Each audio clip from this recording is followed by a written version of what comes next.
हाँ, इसलिए शंकर जी उन्होंने इस सब चीज को उन्होंने श्रृंगार किया। शंकर जी हाँ कहते उनका साथ में बरजात्री रूप में कौन है, बल इनका बरजात्री रूप में जितने भूत पिशाच, हाँ किसका 2 सिर, किसका 4 सिर, कोई देखने में एकदम पतले, कोई देखने में मोटे, किसका सिर पीछे, किसका आग छाती पर, बड़ा भयंकर इनका सब इनका बरजात्री है। अभी शंकर जी को साथ में और शादी करने बरजात्री भी चाहिए ना, देवता लोग भी बोले जल्दी जल्दी, हाँ जल्दी जल्दी शंकर की शादी हो जाए। बोले क्यों शंकर जी की शादी हो जाए, बोले कि तारक नाम का राक्षस प्रकट हो गया, बड़ा भयंकर राक्षस जिसको शंकर भी परास्त नहीं कर पाए, इतना भयंकर राक्षस है। बोले ये मरेगा कैसे, बोले ये मरेगा, ये शंकर जी के बेटे को हाथ में मरेगा, ये कार्तिक को हाथ में मरेगा। और उसने पूरा टहलका मचा दिया देवताओं को, इसलिए देवता चाहते जल्दी जल्दी शादी हो, हाँ जल्दी जल्दी शादी हो जाए, फिर तो बेटा होगा तो फिर मारेगा किसको, तारक राक्षस को मारेगा। इसलिए देवता लोग भी तैयारी हो गए, बोले हम भी बरजात्री बन करके जाएंगे। अभी बरजात्री बन करके सबके सब चल रहे हैं। जब अभी बेटी को घर में मैना और हिमालय ने पूरा अपना देश को, हिमालय पर्वत को उन्होंने दुल्हन जैसे सजाया, क्योंकि बरयात्री आएंगे, हाँ बेटी की शादी होगी, सुंदर सुंदर तोरण बनाए उन्होंने, सुंदर सुंदर उन्होंने, हाँ कहते स्वस्ति वाचन बनाए, सुंदर अपूर्व उन्होंने पूरा नगर को दुल्हनी का भांति उन्होंने सजा दिया। शादी होगा, पता होगा शादी में कितना पैसा खर्चा करते हैं। अभी बेटी की शादी होगी धूमधाम से, अभी बरजात्री शंकर सबसे पीछे, हाँ बर और आगे आगे सब बरजात्री। जब बरजात्री आए सब के सब लोग माला लेकर खड़े हुए थे, क्योंकि जब बरजात्री आएगा हम बर को माला पहनाएंगे। सामने सब देवता लोग थे, जब देवता लोग थे देखने में बड़े बड़े सुंदर है। उन्हें जब देखा, जिस देवता को देखे सोचते शायद यही बर होगा, क्योंकि देखने में बड़े सुंदर है। पूछे भैया क्या तुम बर हो, बोले नहीं बर तो पीछे पीछे बर है। बोले भैया जिस बरजात्री अगर देखने में इतने सुंदर, फिर बर कितने बढ़िया नहीं होगा। हाँ फिर जब धीरे धीरे जब देवता लोग इंद्र आए, चंद्र आए, तो देखने में एक से एक सुंदर, पूछते भैया कि तुम बर होने के, बर तो पीछे, हम तो उनको बरजात्री, इतने सुंदर सुंदर बरजात्री, बर कितना सुंदर नहीं होगा। और लास्ट में विष्णु के भक्त लोग वो भी गए थे साथ में बरजात्री बन करके, वो देखने में बड़े सुंदर विष्णु जैसे, देखने में जिसको देखे उनको लगता है शायद यही बर होगा। और माला लेकर के जाते हैं पहनाने के लिए, हाँ माला लेकर पूछते हैं भैया क्या तुम बर हो, बोले नहीं हम तो बरजात्री है, बर तो पीछे। सब लोग तो नाच उठे, भैया बरजात्री अगर इतना बढ़िया, फिर बर कितना सुंदर नहीं होगा, सब नाच रहे हैं। लेकिन जब बरजात्री और मूल जो बर जब आए शंकर जी, हे भगवान भूत पिशाच नाचते कूदते हुए, धूल आंधी जैसे आ गया तूफान। भूत पिशाच को देख करके जितने वहां पर लोग स्वागत करने के लिए यात्री खड़े हुए थे, देख करके तो सब भाग गए, कोई एक भी नहीं रहे। बच्चे लोग तो दरवाजा लाकर बंद कर दिया। बोले क्या बात है, बोले भैया भूत पिशाच आ गए, कहीं से खा जाएंगे, दरवाजा मत खुला करो। जब शंकर जी अपना बरजात्री को लेकर पहुंचे, बोले भैया ये तो बहुत बढ़िया व्यवस्था है, क्योंकि जहाँ अगर कहीं बरजात्री कहीं जाए कितना भीड़ लग जाता है देखने के लिए, लेकिन यहाँ पर तो कोई एकदम रास्ता साफ सुथरा है, कोई एक भी नहीं, हाँ जैसे कारफुल लग गया जैसे। कहते बढ़िया व्यवस्था है, कोई एक व्यक्ति भी नहीं। हाँ शंकर जी जब वहां पर पहुंचे, मैंने कहा तो बड़े सुंदर थाली सजा करके, हाँ आई थी बर को स्वागत करेगी। जब मैंने कहा देखा भैया बर कौन है, जब शंकर जी को देखा बैल ऊपर बैठे हुए, त्रिशूल और डंबर लेकर के, गले में हाडी का माला, मुंड की माला और जटाजूट और हाथी का चमड़ा को पहन, चादर रूप में और बाघ छाल मैया पार्वती आरती उतारने के लिए आई वर को आरती क्या उतारी कि शंकर जी का रूप देख करके आरती का थला तो फेंक करके भाग गई और घर में भाग करके नारद जी को इतना गाली देने लग गई। ये नारद जी सबको घर को बिगाड़ते हैं। ये मेरे को बहका दिया, बोले शंकर जी को साथ में शादी करो, इसे अभद्र वेश भूत पिशाच को लेकर गया, पता नहीं कौन सा जन्म का शत्रु। अभी ये अभी गाली देने लग गया नारद जी को। जब गाली देने लग गया, शंकर जी को किसी ने पूछा, बोले शंकर जी क्या बात है, आपको आरती उतारने के लिए आए और थाली फेंक करके भाग गए। बोले ये क्या स्वागत है आपका, जो बनने वाली सांस थाली क्यों फेंक दिया, आरती क्यों नहीं उतारी। बोले आरती किसको उतारेगा, जिसका तेज नहीं। मेरे शरीर में इतना तेज है, मेरे शरीर में चंद्रमा की इतना, मेरे शरीर का इतना तेज है, उसको सामने ये आरती का क्या तेज है। बोले भैया कम से कम बरयात्री आए, ग्लास में तो पानी देते हैं ना, पानी पियो। बोले पानी क्या पिएंगे, मेरे सिर पर स्वयं गंगा है, पिएंगे तो गंगा पानी पी लेंगे। हाँ, इसलिए तो साधारण पानी से क्या स्वागत करेगा। मैना तो इतने दुखी हो गई, जा करके भगवान नारद मेरे को कहाँ फंसा दिया, इतने सुंदर बेटी कहाँ फंसा दिया। इतने में नारद जी पीछे से आ रहे थे, इतने में देवता लोगों को पूछा, बोले बरयात्री आ गए। बोले नारद जी मत जाओ, बंधवा करके पिटाई होगा तुम्हारी मत जाएगा। मैना और पर्वत, हाँ हिमालय बहुत आपको बड़े बिगड़े हुए हैं, खबरदार मत जाओ, पिटवा जाओगे तुम। इतने में नारद जी मैना के पास में आई तो मैना इतने गाली दिया। बोले कौन सा जन्म का तुमने, शत्रुता को तुमने आज तुमने क्या बोलते हैं, हाँ तुमने यहाँ पर भोग करवाया और कुछ कसर बाकी रह गया। तुमने मेरे को कहा, मेरे बेटी को तुमने फंसा लिया कहाँ पर तुमने। तब श्री नारद जी तब मैना को बताया, बोले देखो ध्यान से सुनो, ये तुम्हारी बेटी नहीं, ये बेटी तो शंकर जी की जन्म जन्मांतर की ये पत्नी है। पहले जन्म में ये थी सती, उनने शरीर त्याग करके शंकर जी को प्राप्त करने के लिए उन्होंने कठोर तपस्या की। ये शंकर जी की ही जन्म जन्मांतर की ये पत्नी है। तुम इनका बेटी मत समझो, ये जगदम्बा जगत जननी, ये तो तुम्हारी ऊपर में कृपा करने के लिए तुम्हारे घर में इसने जन्म लिया है और तुम अपना बेटी समझ लिया। तुम्हारी अहोभाग्य है, तुम्हारे घर में ये जगदम्बा जगत जननी स्वयं पार्वती तेरे घर में जन्म लिया है। नारद जी खूब उनको समझाए, बोले शंकर जी साधारण नहीं, ये सत्यम शिवम सुंदरम श्री शंकर जी, अहो भाग्य है तुम्हारी शंकर जैसे दामाद तेरे को मिले। उन्होंने जब सब कुछ समझाए, फिर मैना फिर संतुष्ट हुई। फिर शंकर जी के साथ में पार्वती की बड़ी धूमधाम से उनकी शादी होती है। शादीशुदा होकर के फिर तो बरयात्री को फिर उन्होंने विदाई दी। जब विदाई दिया, अभी शंकर जी को सब शादी हुई। एक दिन शंकर जी सुंदर बट वृक्ष के नीचे शंकर जी बैठे हुए अभी एक दिन शंकर जी जब भजन में बैठे हुए थे, इतने में माता पार्वती उनकी देखा, अभी शंकर जी बड़े शांत रूप में बैठे, तो उन्होंने पार्वती आई, आकर के पार्वती उनको शादी को बाद में ये पार्वती प्रश्न करती है। बोले क्या करती है, बोले अतियारती पूछूं सुरराया, अतियारती पूछूं सुरराया, रघुपति का करी दया, रघुपति का करी दया, अति आरती पूछूं सुरराया। यहाँ पर शादी को पहले अभी शंकर शादी हुआ, अभी पार्वती आई। जैसे ही संसार में देखो, अगर किसका शादी हो गया, अगर पति अगर पत्नी से अगर पूछेगी पत्नी तेरे को क्या चाहिए, संसार का पत्नी क्या बोलेगा पति को, बढ़िया सिनेमा में ले चलो घुमाने के लिए, नहीं तो कहीं हनीमून मनाने के लिए चलोगे, हाँ नहीं तो कहीं घुमाने हमको ले चलो, नहीं तो तेरे लिए बढ़िया बढ़िया साड़ी ला दो, नहीं तो हमारे लिए ये अलंकार गहना ला दो। संसार में पत्नी क्या बोलेगी? यही बोलेगी। शादी से पहले अगर पति पूछे क्या चाहिए, पत्नी यही बोलेगी हमको ये सारा दुनिया दो। लेकिन यहाँ पर ये पार्वती हमको शिक्षा दे रही है, पति अगर पूछे पत्नी को क्या मांगनी चाहिए, हमको क्या मांगनी चाहिए, क्योंकि पत्नी का एक नाम, स्त्री का नाम एक नाम पत्नी।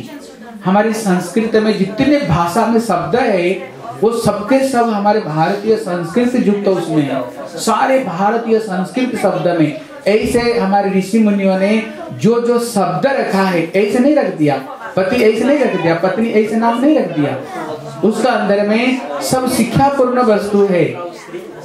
इसलिए पत्नी मतलब होता है पतनात् त्रायते इति पत्नी। पत्नी वो है पति को पतन से जो बचा ले, पति को गिरने से जो बचा ले वो पत्नी है। हाँ, इसलिए पत्नी एक भोग का वस्तु नहीं। इसलिए हमारे शास्त्र में बताया सहधर्मिणी, जो पत्नी वो पति का धर्म में जो मदद करे वो पत्नी है। देखो सबसे पहले जब शंकर जी की शादी जो प्रश्न किया वो क्या बोल रही हैं? कहते हे प्रभु अगर कुछ आप मेरे को देना चाहते हो, हमें प्रभु राम की कथा सुनो। मैं आपको इसलिए शादी किया, शादी करने का और कोई कारण नहीं। आपसे बढ़िया बढ़िया गहना, हाँ, और अलंकार और हमको घुमाने के लिए ले जाओ, नहीं। पत्नी विषय भोग की वस्तु नहीं। इसलिए हमारे संस्कृत में कहते कृष्ण दासी, हाँ, हमारे कहते ना कृष्ण दासी, पत्नी को कृष्ण दासी कहते हैं, जो हमको कृष्ण भजन में मदद करे।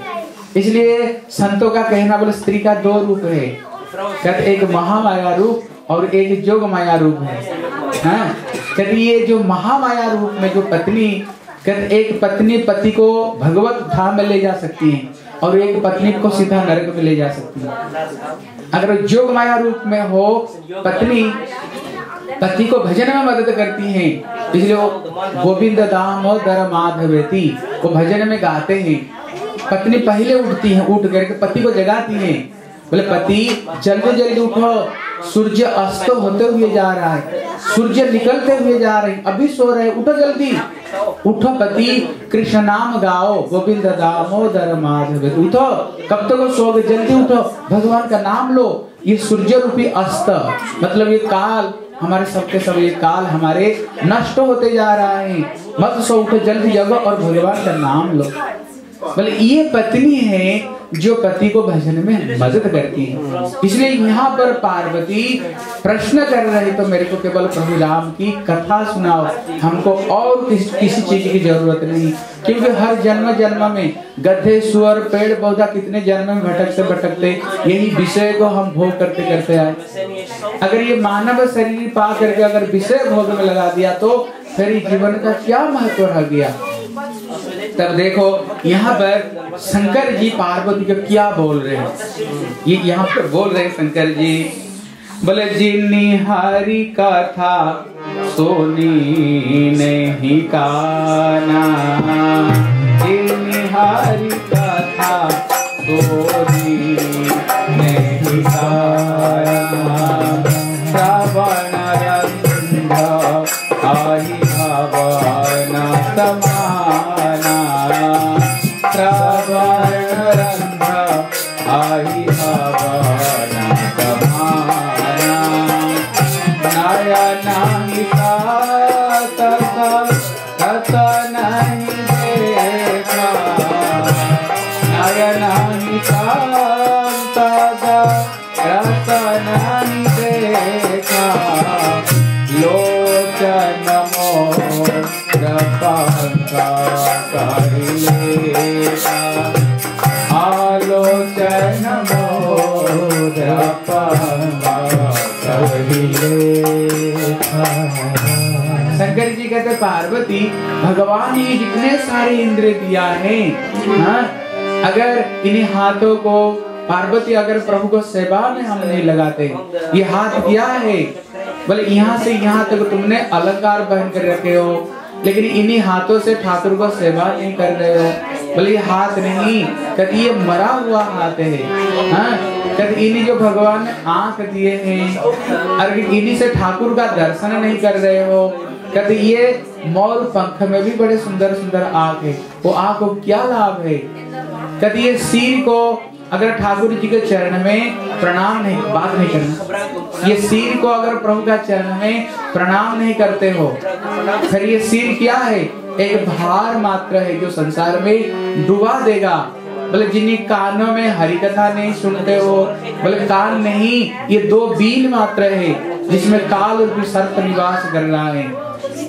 बोले इन चरण को ठाकुर जी के मंदिर परिक्रमा, तुलसी परिक्रमा में नहीं लगाते हो और प्यार नहीं, बोले द्रुम जन्म भाजो, ये तो केवल वृक्ष जैसे है। हाँ, केवल खड़े हुए वृक्ष जैसे। इसलिए हे पार्वती, तुम्हारी प्रश्न सुन करके मेरे हृदय गदगद हो गया है। ऐसे पत्नी जो कि केवल पति को भगवान की कथा, भगवान के भजन में जो मदद करे, शंकर जी प्रसन्न हो गए। प्रसन्न होकर के फिर पार्वती प्रश्न करती, बोले प्रभु ये 87,000 साल तक आपने तपस्या की है, लेकिन अभी भी मेरे मन में शंका नहीं गई, अभी भी मेरे मन में शंका नहीं गई। बोले किस चीज की शंका? बोले ये शंका जब सीता रावण को चोरी करके ले गया, उसी समय सती के मन में शंका हो गई थी। हाँ? उसको बाद में पार्वती होकर के जन्म ली। बोले अभी भी मेरे मन में शंका है, ये जो राम है ये क्या भगवान है क्या? इसलिए आप कृपा करके हमें बताओ ये राम किस लिए जगत में प्रकट हुए हैं, इसका कारण आप कृपा करके मुझे बताओ। तब शंकर जी प्रसन्न होकर के, प्रेम में गदगद होकर के यहाँ पर उन्होंने 4-5 कारण बताए जगत में राम, क्यों जगत में भगवान राम ने जन्म लिया, इसका क्या कारण है। तब यहाँ पर शंकर जी कहते पार्वती जगत में प्रभु राम जन्म होने का क्या कारण है? बोले जब जब हो इधर माँ के हारी, जब जब हो इधर माँ के हारी, हर हरिया को राधा अभिमानी, बार हरिया को राधा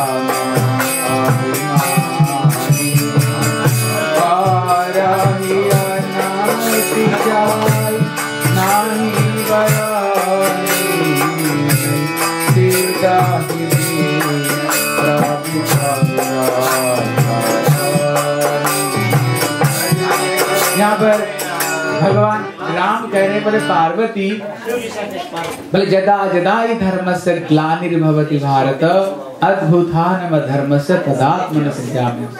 भगवान क्यों जगत में आते हैं? तो धर्म का जब हानि हो जाए, अधर्म बढ़ जाए, भगवान युग युग में प्रभु जन्म लेते हैं। यहाँ पर प्रभु प्रकट का पहला कारण बताए। बोले पहला कारण क्या है? बोले पहला कारण है, बोले एक समय वैकुंठ से भगवान का चरण का तुलसी और उसका चंदन, उसका खुशबू ये वैकुंठ से बहते हुए आया ब्रह्मलोक में। अभी ये चतुर्सन की नासिका में प्रवेश किया। अभी ये चतुर्सन घ्राण को लेकर के एकदम उन्माद हो गए और वो गए वैकुंठ में गए। जब वैकुंठ में गए 6 दरवाजा तक तो कोई रोक टोक नहीं रहा। जब 7वें दरवाजा में पहुंचे, जय विजय उनको प्रवेश करने नहीं दिया। प्रवेश करने नहीं दिया तो जय विजय को चतुर्सन ने अभिशाप दे दिया। बोले भगवान का दरबार में कोई रोक टोक होता है? ये वैकुंठ है और हम जैसे ऋषियों का तुम रोग लगा दिया।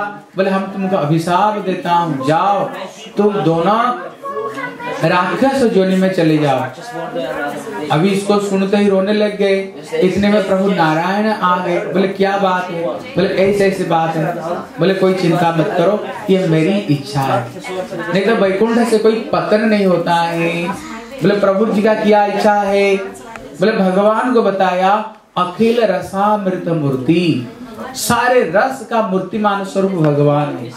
लेकिन प्रभु तो सारे रस को आस्वादन किया है, लेकिन एक रस प्रभु आस्वादन नहीं किया। बोले कौन सा रस? बोले वीर रस, बोले लड़ाई युद्ध रस प्रभु अभी आस्वादन नहीं कर पाए। बोले किसको साथ में लड़ाई झगड़ा करूं? बोले लीला तो मैं भक्तों को साथ में कर सकता हूँ, दूसरों को साथ में है ही नहीं। इसलिए भगवत इच्छा से ये चतुसन आए और अभिशाप दिया, राक्षस बनकर जाओ। भगवान ने कहा देखो, अगर तुम भक्त रूप में जाओगे 7 जन्म के बाद में आओगे, अगर मेरे शत्रु बन करके जाओगे तो फिर तुम 3 जन्म के बाद में मेरे पास में आ जाओगे। बताओ तुम किस रूप में जाना चाहते हो? बोले प्रभु हम तो चाहते हैं हम जल्दी जल्दी आपके पास में, हम जल्दी जल्दी चले जाए। बोले जाओ तुम लोग फिर राक्षस बन करके जाओ। फिर वही पहले अवतार में ये हिरण्याक्ष और हिरण्यकशिपु बनते हैं और भगवान बराह और नृसिंहदेव इनको वध किया। फिर दूसरे जीवन में ये रावण कुंभकर्ण बन करके आते हैं, फिर भगवान राम उनको वध करते हैं। तीसरे जीवन में शिशुपाल दंत वक्र बन करके आए, फिर इनको भगवान कन्हैया ने इनको वध करके उद्धार किया है। यहाँ पर शंकर जी बोले पार्वती ये एक पहला कारण है। बोले श्री सियावर रामचंद्र की जय, जय श्री राधे, जय जय श्री राधे, जय जय श्री राधे। बोले दूसरा कारण बताए, एक जलंधर नाम के एक दैत्य हुआ, बड़ा भयंकर दैत्य हुआ, शंकर भी उनको परास्त नहीं कर पाए। कहते उनकी पत्नी का नाम थी तुलसी। ये तुलसी बड़ी सती थी। बोले जब तक उनकी पत्नी की सतीत्व को कोई नष्ट नहीं करे उसको कोई मार नहीं सकते। तब भगवान विष्णु ने जलंधर रूप धारण करके उनकी पत्नी की सतीत्व को नष्ट की। फिर कहते वही जलंधर ही कहते ये रावण बन करके आए। कहते ये भगवान प्रकट होने का ये कहते ये दूसरा कारण है। कहते तीसरा कारण क्या है? बोले तीसरा कारण बताए, बोले नारद सा पत्नी एक बारा, नारद सा पत्नी एक बारा, काल पर तेरी लागी अवतारा, काल पर तेरी लागी अवतारा। तीसरा कारण बताए, कभी नारद जी भगवान को अभिशाप दिया। इसको सुन करके पार्वती को मन बड़े कष्ट हुआ। बोले मेरे गुरुजी, नारद जी कौन है? बोले पार्वती के गुरुजी। अगर कोई बोल दे तुम्हारी गुरुजी को बाहर में थोड़ी उल्टा पुल्टा बोल दे, हम सुन सकते हैं? गुरुजी को बाहर में कोई उल्टा पुल्टा बोलेगा? कोई नहीं सुन सकता है। हाँ गुरुजी की उन्होंने बोल दिया तुम्हारा गुरुजी किसको अभिशाप दिया? बोले जिसको जिसको नहीं। बोले किसको अभिशाप दिया? बोले भगवान विष्णु को। पार्वती बोली मेरे गुरु तो कभी गड़बड़ी कर ही नहीं सकते, क्यों मेरे गुरु जी तो साधारण है ही नहीं। हाँ क्योंकि जब गुरु जी एक बार हम गुरु जी को चरण में आश्रय ग्रहण करते हैं, फिर गुरु जी की कभी भी हमें निंदा नहीं सुननी चाहिए। गुरु जी का निंदा सुनना अपराध है। बोले मेरे गुरु जी तो ऐसे कभी कर ही नहीं सकते हैं, लगता है भगवान ने कुछ दोष किया हो। तो मेरे गुरु जी का भी दोष नहीं कर सकते। बोले भगवान दोष कर सकते हैं लेकिन मेरे गुरु जी दोष नहीं कर सकते। इसका मतलब है गुरु जी का प्रति हमारी इतने दृढ़ विश्वास होनी चाहिए।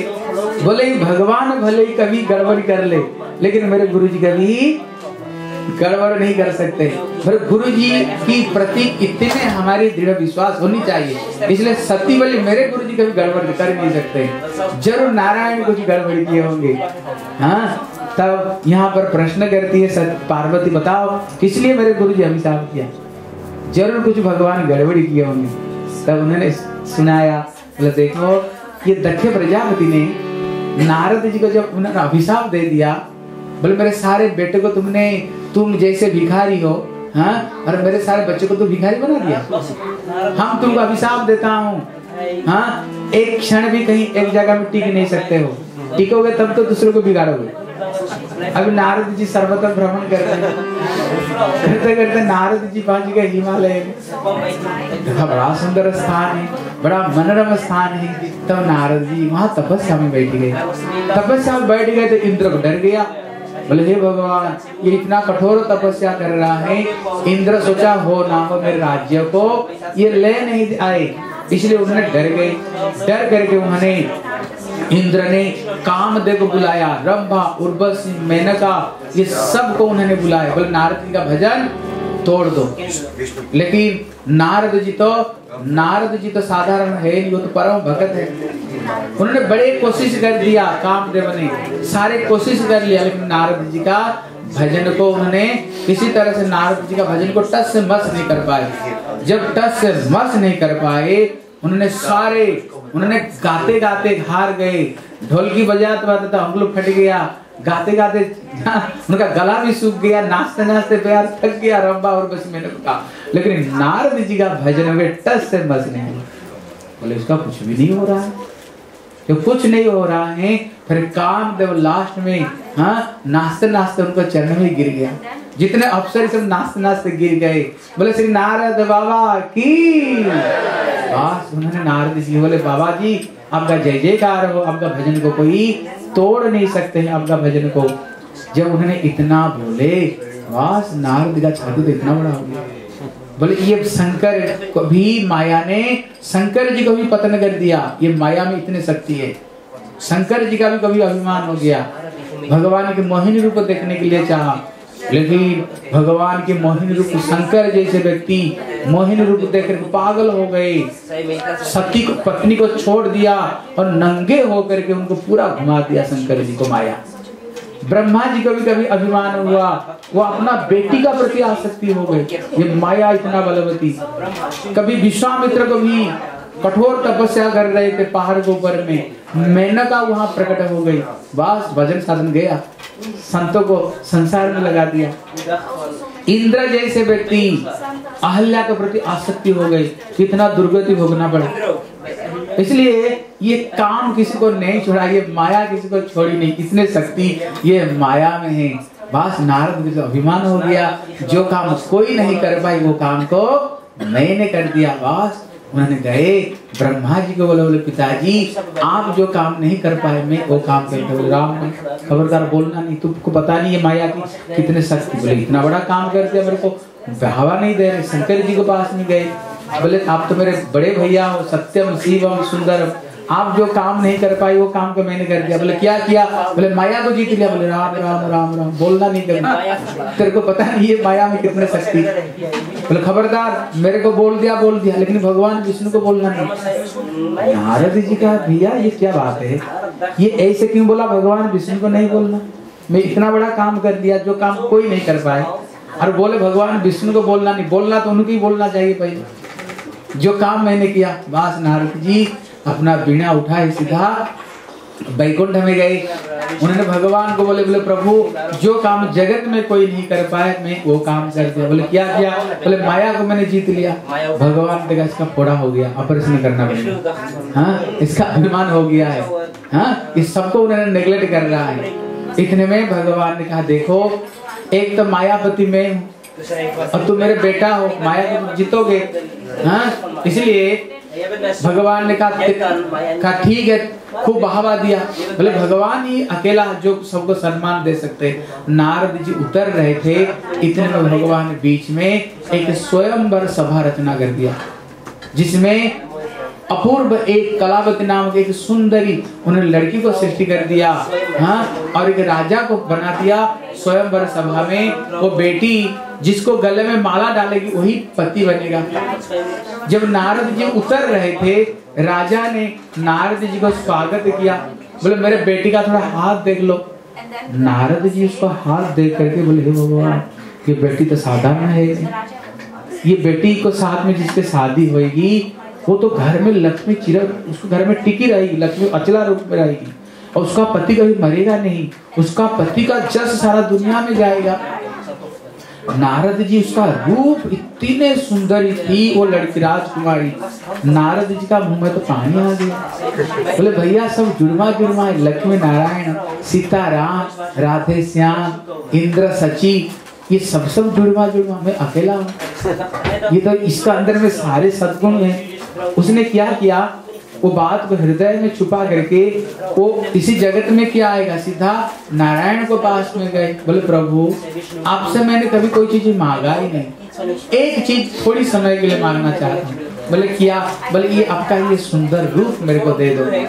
भगवान का ठीक है, जैसे तुम्हारी कल्याण हो, मैं ऐसे ही किया है। उसने सोचा शायद प्रभु ने मेरे को अपना रूप दे दिया।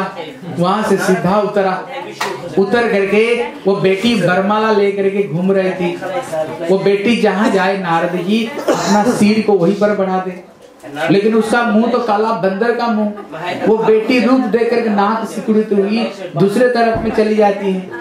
नारद जी सोच रहे लगता है इसका नजर मेरे ऊपर में पड़ ही नहीं रहा है, इसने माला नहीं डाल रही। वो लड़की जिधर जाए फिर घूम कर उधर आ जाए, पूरा वहां पर चक्कर लगा दिया। इतने में भगवान नारायण गौरी को पीठ पर बैठ करके आए, बेटी गला माला में डाली, फिर वहां से भगवान उसको लेकर चल पड़े।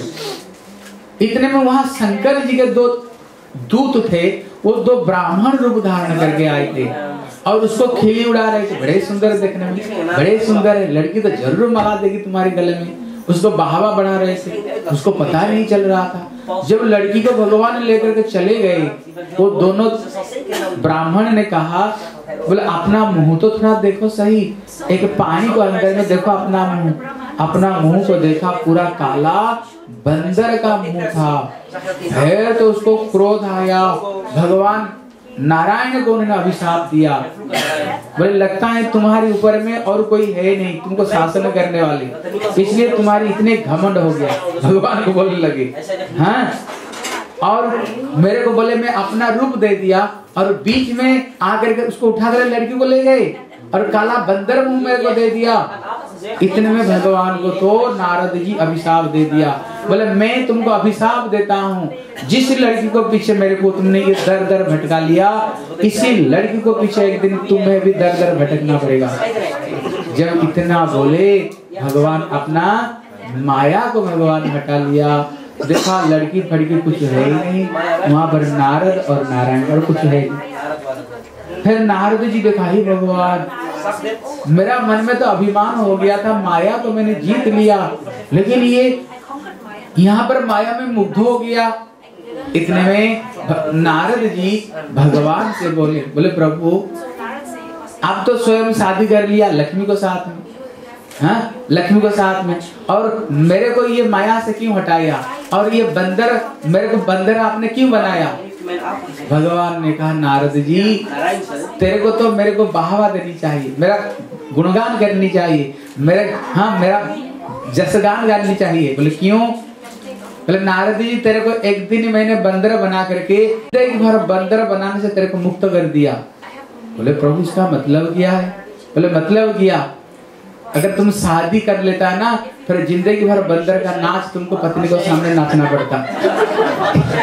इसलिए मैंने तुमको एक दिन बंदर बना करके जिंदगी भर, वहां पर एक श्लोक है, पत्नी को सामने नाचियो बंदर जैसे, वहां पर एक गोस्वामी तुलसीदास जी की ये दोहा है, वहां पर बताए हाँ कैसे पति कैसे पत्नी को सामने कैसे बंदर जैसे कैसे नाचता है। इसलिए एक संत बोल रहे थे, बोले भैया हम कीर्तन करते हैं नाचो। तब श्रोता लोगों ने कहा भैया हम तो थोड़ा यहाँ चैन से आने चाहते हैं। बोले क्यों। बोले घर में तो पत्नी को सामने बंदर जैसे नाचना पड़ता है, हम चाहते कम से कम कथा में थोड़ा हमको चैन मिलेगी, यहाँ पर भी चैन में रहने नहीं। तो बोले यहाँ भी नाचो, हम तो घर में नाचते रहते हैं। इसलिए भगवान ने कहा नारद जी मेरे को बढ़ावा देनी चाहिए। हाँ क्यों, तुमको जिंदगी भर के लिए बंदर से मैंने बचा दिया, बंदर जैसे नाचने के लिए बचा दिया। लेकिन ये जो बात है ये साधारण लोग के लिए, ये भक्त के लिए ये बात नहीं है, ये भक्त घर के लिए नहीं है। क्योंकि जो पत्नी है कभी कभी पति से ज्यादा भजन करने वाले पत्नी होती है। कभी कभी पति बहुत नालायक होता है, भजन नहीं करना चाहता है, लेकिन पत्नी अगर भक्ति करती है, पति को भजन में लगाती है। बोले क्या करो, माला जप करो, भजन करो, हरिनाम करो, ये करो। पत्नी क्योंकि पत्नी है जो पत्नी से पति को बचाए। इसलिए जो भक्ति करने वाले जो स्त्री है उन्हीं के लिए ये बात नहीं, उन्हीं के लिए तो पत्नी उनको भगवान के चरण में पहुंचाने वाली, ये तो कृष्ण दासी है।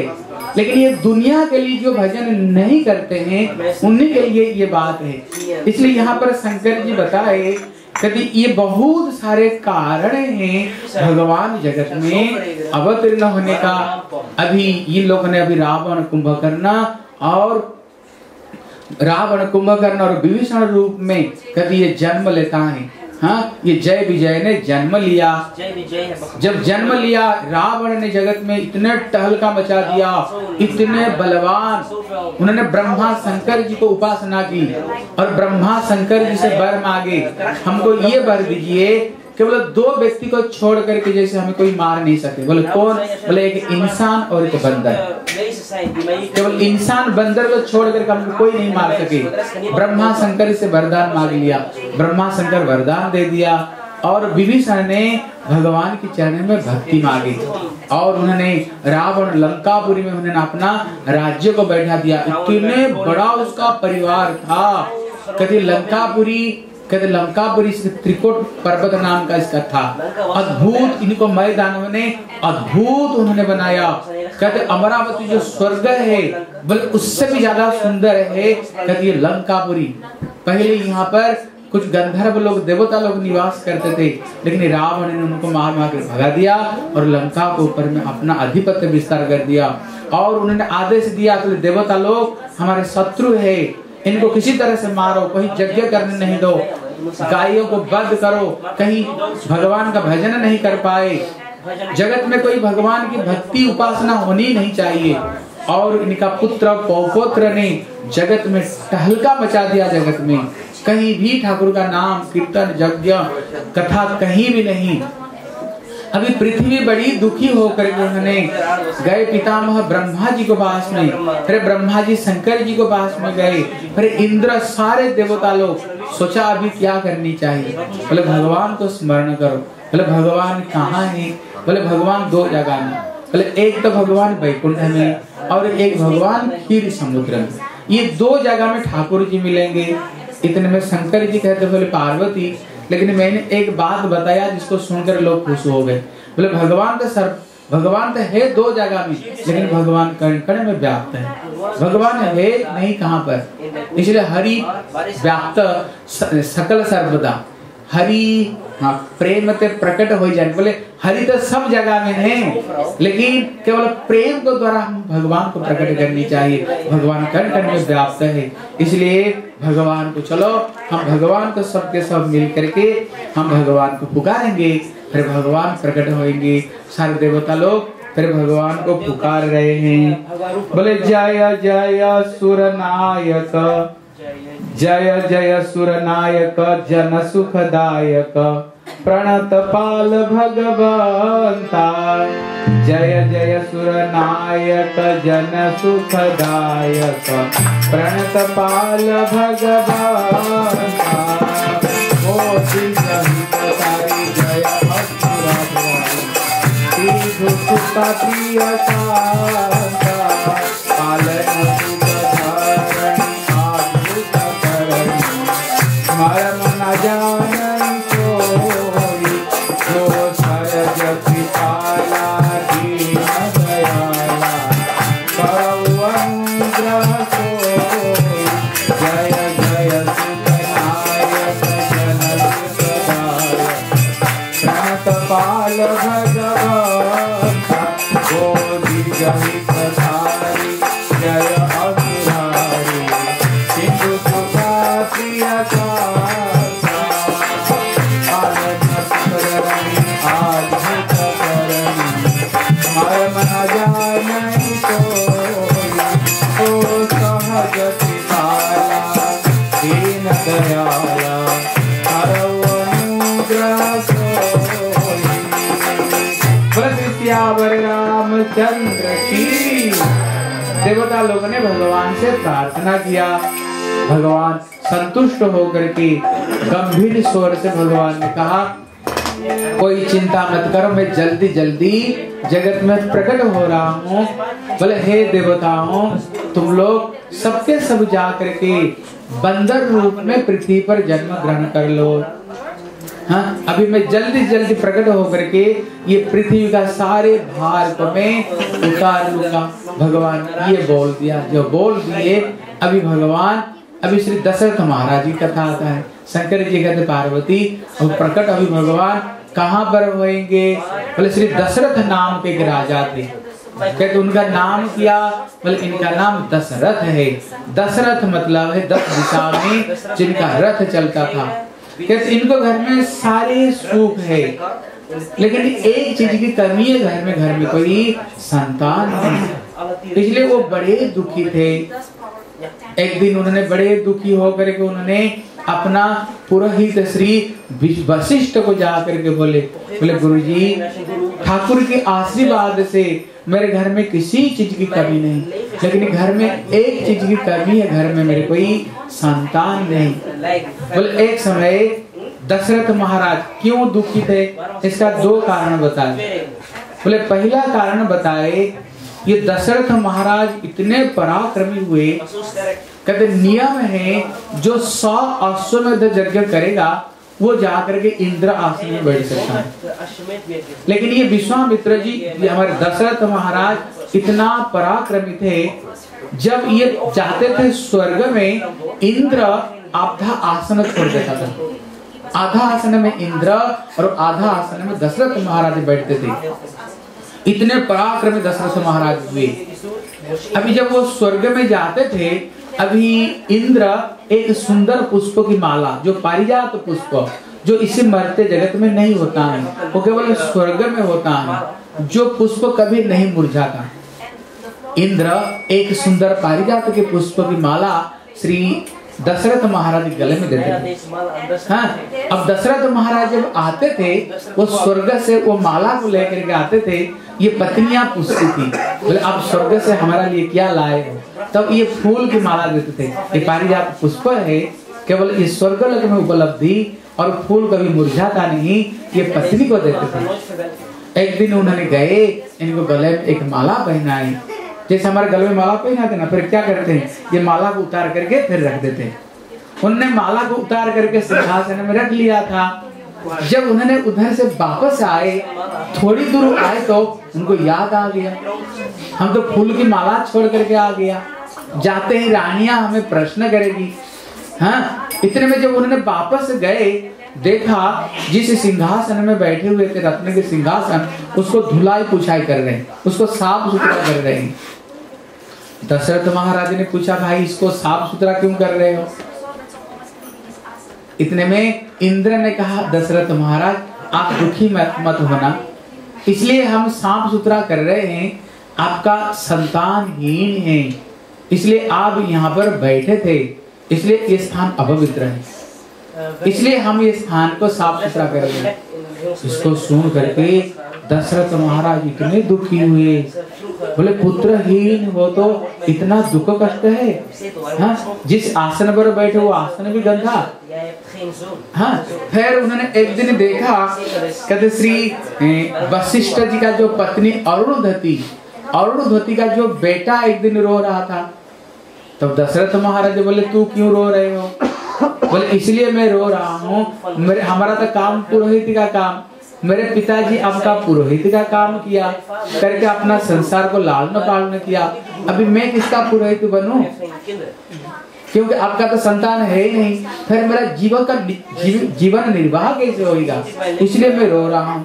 दशरथ महाराज तो बड़े दुखी हुए, इसलिए उन्होंने वशिष्ठ जी को बोला। तो वशिष्ठ जी बोले ठीक है, आपको हम सरयू को किनारा में हम यज्ञ करेंगे, यज्ञ से चौरू निकलेगा, जिस चौरू खा करके एक पुत्र नहीं, आपको 4 पुत्र होने वाले हैं। इतने में सुमंत ने कहा, बोले देखो एक बात मैं आपको बताता हूँ, ये सत्य युग में कभी ब्रह्मलोक में कभी एक सभा बैठा था, जहाँ पर चतुसन थे, मैं कभी वहां पर था।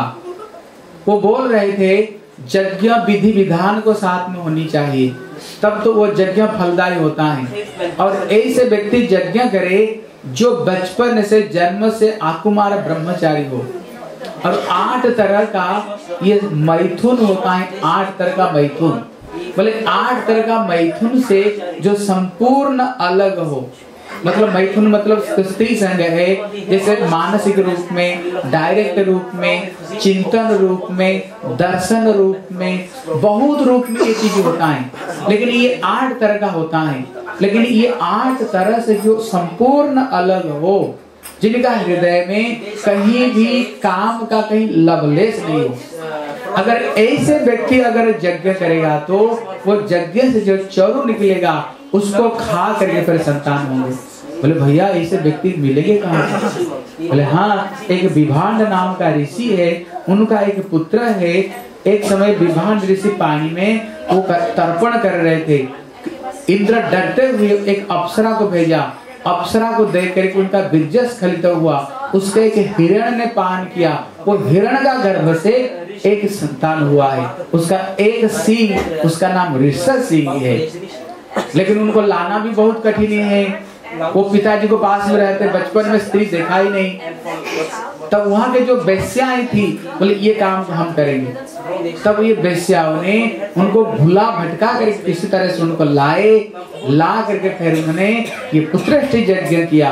पुत्रष्टि यज्ञ किया तो वहां से चरु निकली। वो चरु को फिर महाराज ने ये 4 रानी को पहले 2 भाग किया। एक तो कौशल्या को दिया, एक कैकेयी को दिया। अभी कैकेयी के लिए जो दिया था उसको 2 भाग किया। 2 भाग करके एक तो कैकेयी को दिया, जो 1 भाग बच गया उसको फिर 2 भाग किया।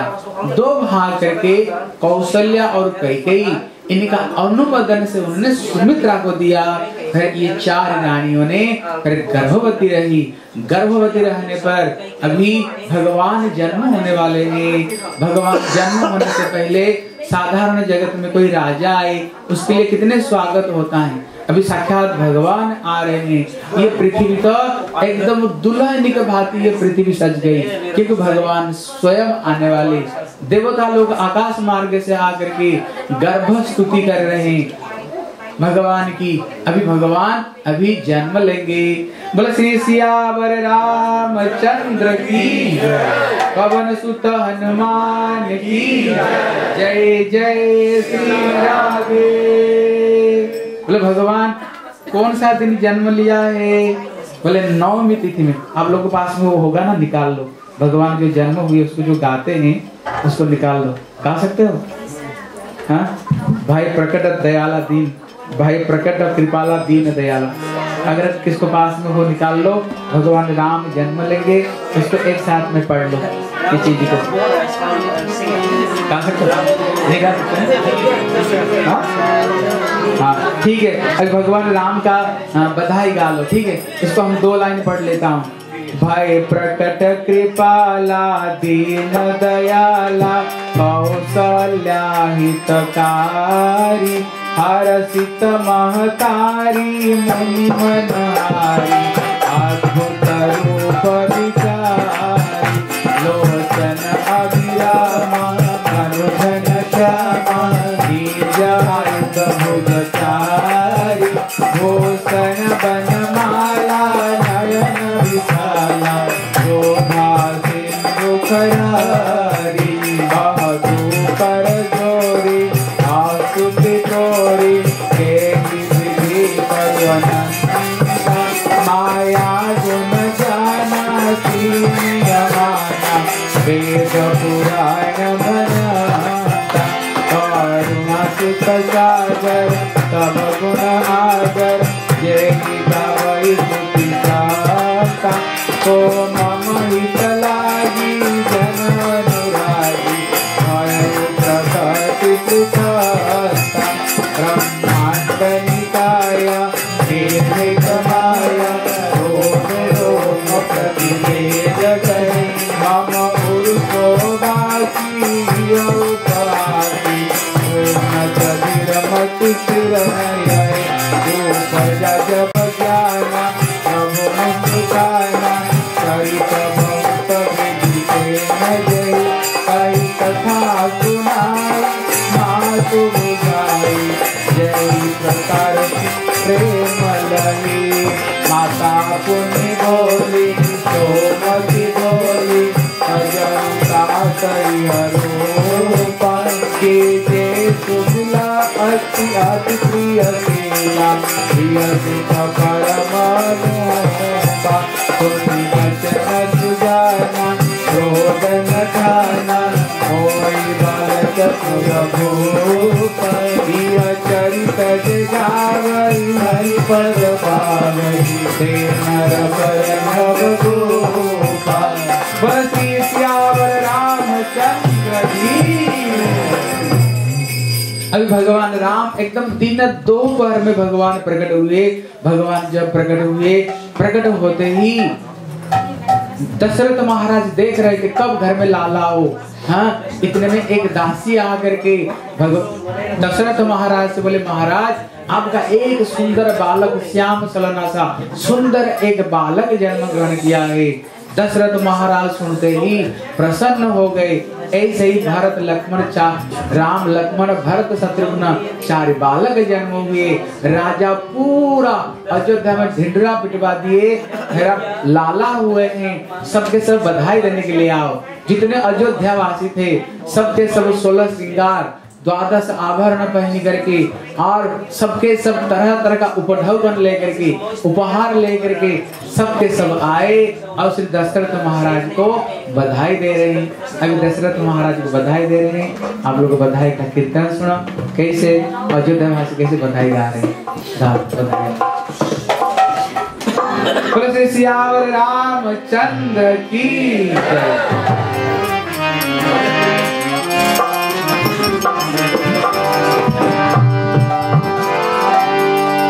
हरे कहवा में राम जी जन्मे कावा उते सोहर कहवा उते सोहर।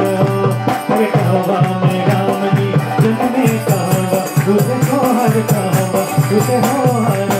राम की ही गाय बाजे से बनैया के ही गावे मांगल हो।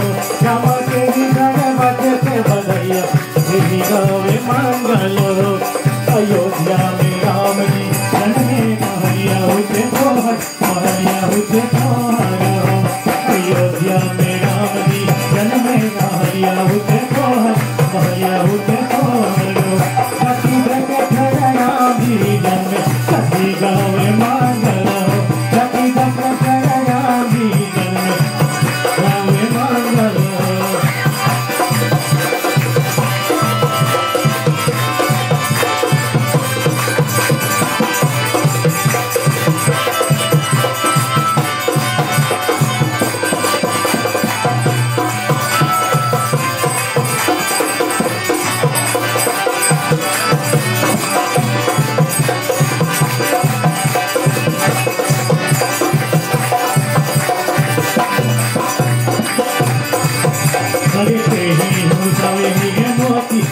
लुटावे कन्नड़ा केही लुटावे कन्नड़ा हो।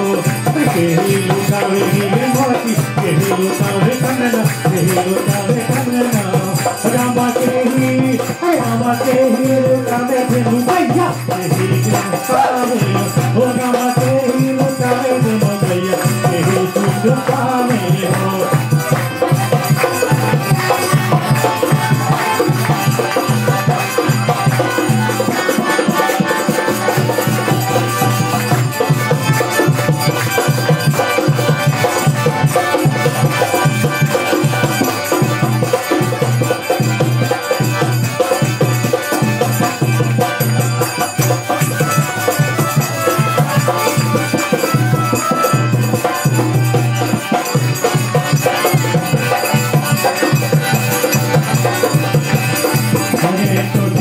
लुटावे हीरे मोती तुम्हें लुटावे कन्नड़ा तुम्हें लुटावे कन्नड़ा हो।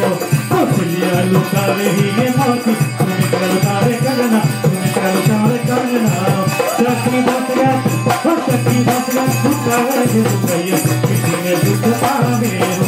तो कपड़ा लुटावे धेनु भैया किसी दुख पावे हो।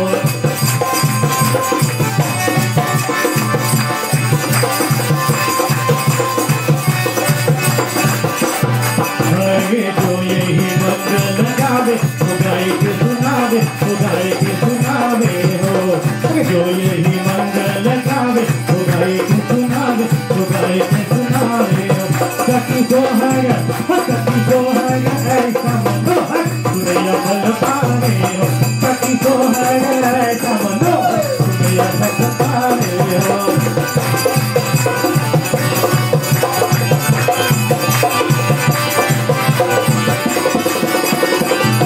जन्म लियो चारो भैया अवधपुर बाजे बधैया जन्म लियो चारो भैया बाजे बधैया बाजे बधैया बाजे बधैया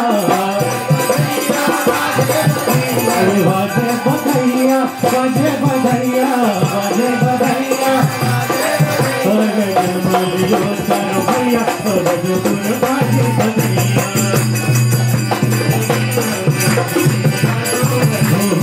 चारो भैया अवधपुर बाजे बधैया सखिया दीपक जलाए सखिया दीपक अरे दीपक जलाए सखिया दीपक जलाए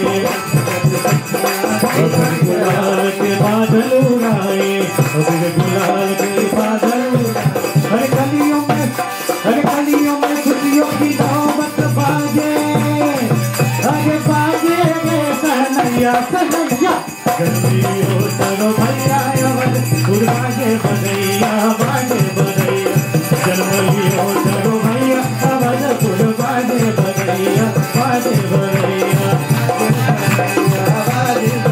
ओ धरती भी नाचे अंबर भी नाचे अंबर भी नाचे धरती भी नाचे अंबर भी नाचे अंबर भी नाचे ब्रह्मा भी नाचे शंकर भी नाचे शंकर भी नाचे ब्रह्मा भी नाचे शंकर भी नाचे शंकर भी नाचे अरे विष्णु मगन होके झूमे झूमे झूमे झूमे अरे विष्णु मगन होके झूमे आगे नाचती नाचे टटैया बनवलियो चारो भैया अवधपुर बाजे बधैया बनवलियो चारो भैया अवधपुर बाजे बधैया अरे बाजे बधैया बाजे बधैया बाजे बधैया अरे बाजे बधैया बाजे बधैया बनवलियो चारो भैया अवधपुर बाजे बधैया महलों में झूले सोने की पलना सोने की पलना महलों में झूले सोने की पलना सोने की पलना सोने की पलना में झूल डालो नन्ना झूल डालो नन्ना सोने की पलना में झूल डालो नन्ना झूल डालो नन्ना अरे देख देख राम अरे देख देख राम भरा शक्ति धन हो आगे बारी बारी जाएगी मैया हो मैया जन्म लियो चारो भैया अवधपुर बाजे बधैया जन्म लियो चारो भैया अवधपुर बाजे बधैया अरे बाजे बधैया बाजे बधैया बाजे बधैया बाजे बधैया जन्म लियो चारो भैया अवधपुर बाजे बधैया जन्म लियो चारो भैया अवधपुर बाजे बधैया अरे जन्म लियो चारो भैया अवधपुर बाजे बधैया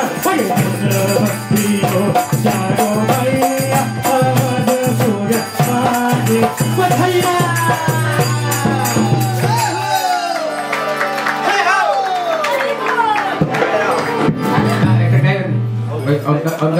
अगर आप कोई गाओगे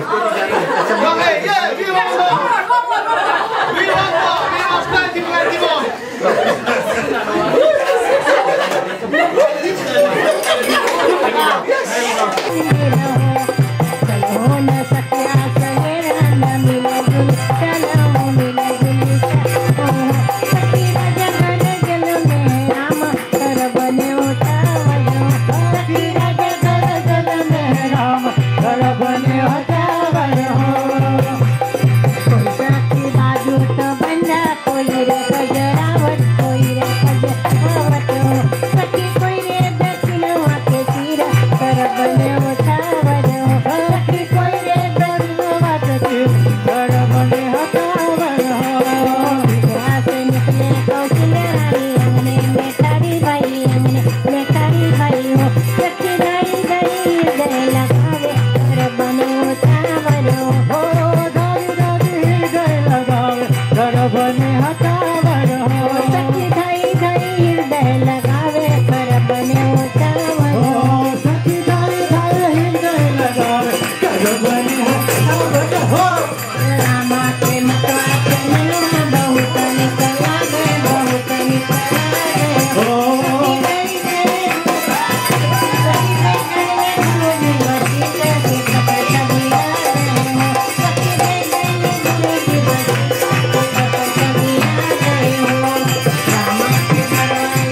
শিব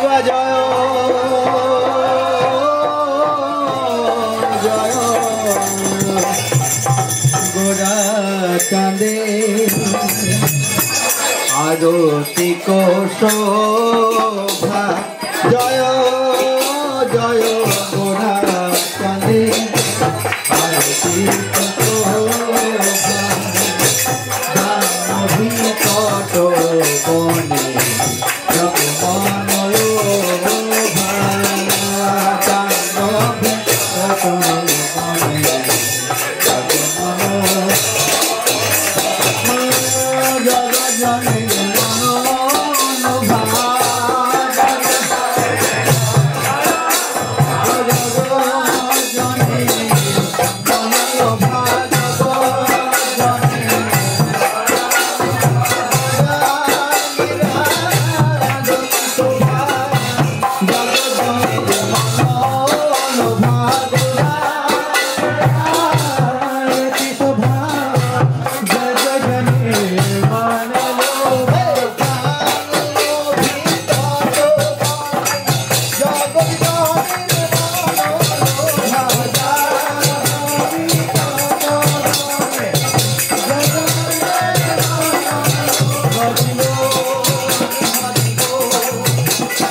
কোটি চন্দ্র যিনি বদন উজ্জ্বল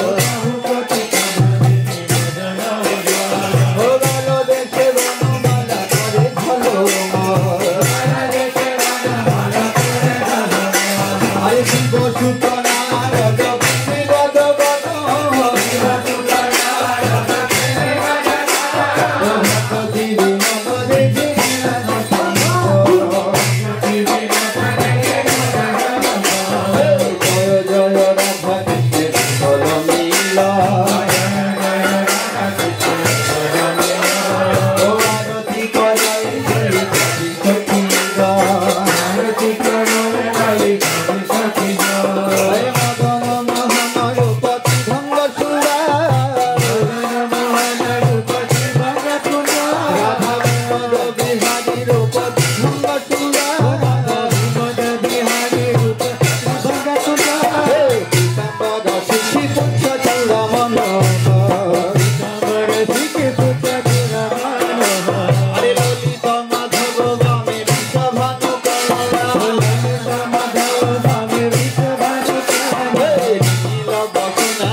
हरि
निताई गौर प्रेमानंदे। हरि हरि बोल। सियावर रामचंद्र की, पवन सुत हनुमान की, आज के आनंद की। जय जय श्री राम।